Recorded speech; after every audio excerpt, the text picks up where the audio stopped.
Ya, kembali lagi dengan pelajaran produk kreatif dan kewirausahaan. Masih dengan bab 4 ya. Kita masih melanjutkan materi yang kemarin tentang marketing plan ya.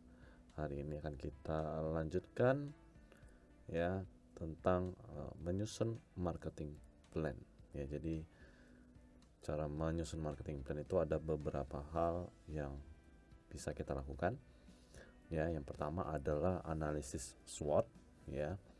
Eh, Mungkin kalian pernah dengar ya, analisis SWOT. S itu adalah strength ya, yaitu kekuatan, kemudian W itu adalah weakness ya, yaitu kelemahan, kemudian O itu adalah opportunity, yaitu kesempatan, kemudian T adalah threat atau ancaman ya. Jadi strength itu lebih kepada kekuatan produk yang dijual atau usaha yang dibuka, kemudian weakness kelemahan usaha kalian apa, kemudian opportunity kesempatan dari usaha kalian itu apa ya. Jadi misalnya kesempatan, misalnya lokasinya strategis, atau lingkungan dari masyarakat yang cukup ramai ya, atau sebagainya. Kemudian threat itu ancaman. Kalau ancaman ini biasanya musiman atau lebih kepada pesaing ya. Itu dia analisis SWOT ya. Kemudian ada lagi, untuk menyusun marketing plan itu ada tujuan pemasaran, itu kita harus tetapkan ya, atau yang biasa disebut dengan marketing objectives. Kemudian ada strategi inti ya, strategi inti dari perusahaan itu atau core strategy. Kemudian ada jadwal pelaksanaannya ya, atau action plan. Kemudian anggaran pemasaran atau marketing budget ya, hingga ada yang namanya control ya. Itu dia langkah-langkah dalam menyusun marketing plan. Nah, kita lanjut peninjauan umum kinerja usaha. Ya, jadi si pembuat marketing plan ini harus dapat menyajikan dengan singkat dan jelas keadaan kinerja usaha. Ya, usahanya bagaimana keadaannya, apakah menaik, turun, segala macamnya. Ya, jadi harapan yang ingin dicapai di masa mendatang ini juga termasuk dalam tinjauan umum si pembuat marketing plan. Nah, kemudian ada lagi komentar mengenai kenaikan dan penurunan penjualan secara umum ya atas produk, dan komentar lain yang menjadi penyebab fenomena tersebut. Oh, kok bisa naik sih? Ya, itu harus dijelaskan. Oh, misalnya kenapa bisa naik? Oh, karena pelanggan puas. Karena dari mulut ke mulut orang mengatakan bahwa oh, barang atau usaha yang kita buka ini positif gitu ya. Misalnya harganya murah, kemudian kualitas barangnya bagus ya, sehingga mengalami kenaikan, atau sebaliknya mengalami penurunan gitu ya. Ya, misalnya harganya terlalu mahal ya, atau ya barangnya tidak worth it dengan harganya segala macam ya. Nah, ini ditinjau oleh si pembuat marketing plan mengenai kinerja usahanya. Nah, analisa pasar ya. Analisa itu memuat kebutuhan pengguna atau customer ya, mulai dari kebiasaan yang mereka beli, kemudian tren yang sedang berlangsung ya. Misalnya kalau di masa pandemi ini, masyarakat atau ya pada umumnya anak-anak yang masih sekolah atau mahasiswa itu biasanya mereka kan masih belajar daring atau online ya, seperti ini. Jadi mereka itu setidaknya membutuhkan jaringan internet. Jadi dibutuhkanlah jasa pelayanan ISP atau Internet Service Provider gitu ya. Nah, kemudian analisa berikutnya adalah analisa mencakup keadaan pasar di mana produk-produk kita bersaing ya. Kemudian analisis kekuatan dan kelemahan tiap produk. Jadi ya seperti analisis SWOT tadi ya, jadi dia harus tahu kekuatan dan kelemahan dia apa. Nah, kemudian komentar menurut pelanggan dan distributor. Ya, ini semua masuk ke dalam analisa pasar. Kemudian ada problema utama dan peluang ya, atau problem dan opportunities ya. Jadi ada problema utama ya, kemudian akan diharapkan adanya peluang gitu ya, peluang dari problema tadi dan penyelesaian yang diharapkan ya. Kemudian untuk menemukan problema dan peluang itu dituntut kepekaan dan kemauan belajar ya, karena dengan latihan kepekaan itu akan bertambah baik, ya.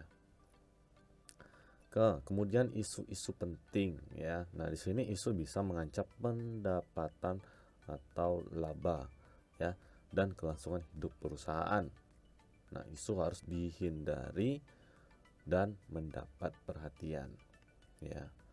Ya, misalnya ya seperti tadi, misalnya penyedia layanan internet service provider, ya. Contohnya merek ini gitu ya, layanan internetnya lambat, ya, disuruh restart modem terus, ya, padahal ya tidak ada pengaruhnya gitu ya.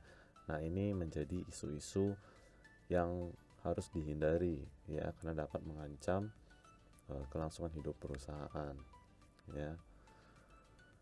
Nah, kemudian penetapan tujuan usaha, ya. Jadi ada untuk jangka panjang maupun jangka pendek. Nah, untuk jangka pendek ini dapat dinyatakan dalam hitungan angka yang mungkin dapat dicapai dalam waktu yang ditentukan. Sedangkan dalam jangka panjang itu pernyataan singkat yang menyatakan akan dicapai oleh perusahaan dalam jangka waktu 5 tahun. Ya, jadi terasa bedanya ya. Kalau untuk jangka pendek itu dia waktunya ditentukan ya dalam sekian hari mungkin ya. Sedangkan untuk jangka panjang tuh dia jangka waktunya benar-benar lama ya, seperti tahunan. Nah, itu penetapan tujuan usaha. Kemudian ada strategi marketing utama, ya. Dimulai dari mencari segmen yang belum dilayani dan menarik untuk produk kita. Dicarilah segmennya, ya. Kemudian menentukan di mana produk kita dapat lebih diterima daripada produk pesaing. Dan dapat menentukan perbandingan besarnya persaingan yang terjadi. Ini adalah strategi marketing utama, ya. Bagaimana produk kita itu dapat lebih menonjol ya dibanding dengan produk pesaing, ya. Nah, strategi marketing terpadu, kalau tadi itu strategi marketing utama, yang ini adalah terpadu, ya. Itu ada strategi marketing mix, ya. Ini kemarin kita kalau tidak salah sudah pelajari, ya. Strategi marketing mix itu mulai dari kebijakan produk, kemudian harga, distribusi hingga promosi, ya. Kemudian ditambah dengan 2P, ya, yaitu period dan people, ya. Kalau period itu lebih kepada penjadwalan, ya, penjadwalan tiap kebijakan. Kemudian people-nya itu adalah ya kebijakan di sekitar personal, ya. Itu strategi marketing terpadu. Nah, kemudian ada yang namanya rencana alternatif yang kemarin kita bahas, ya, rencana alternatif. Jadi rencana alternatif ini bisa mengantisipasi penyimpangan dari yang sudah dibuat, ya, strategi marketing yang sudah dibuat. Nah, jadi dibikinlah namanya rencana alternatif. Kemudian tindakan alternatif hanya dibuat untuk masalah utama, ya. Jadi hanya masalah utama saja, masalah yang sangat besar pengaruhnya bagi perusahaan. Nah, baru masuk yang terakhir, itu adalah teknik evaluasi, ya. Jadi teknik evaluasi itu di sini disebut dengan performance evaluation and review technique, atau disingkat menjadi PERT, ya.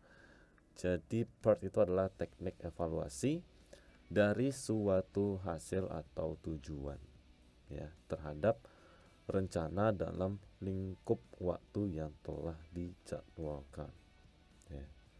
Jadi teknik evaluasi ini diambil dari hasil atau tujuan rencana yang sudah dibuat tadi, ya. Nah, inilah dia disebut dengan PERT atau Performance Evaluation and Review Technique, ya. Nah, untuk kesimpulan, nah, dengan membuat perencanaan pemasaran yang jitu akan mempertinggi daya saing perusahaan. Nah, marketing plan itu bisa baik kalau setiap orang yang terlibat mematuhi dan disiplin terhadap apa yang sudah ditetapkan. Jadi setiap orang yang sudah mendapatkan job desk-nya masing-masing dapat melaksanakan tugasnya dengan baik. Oke.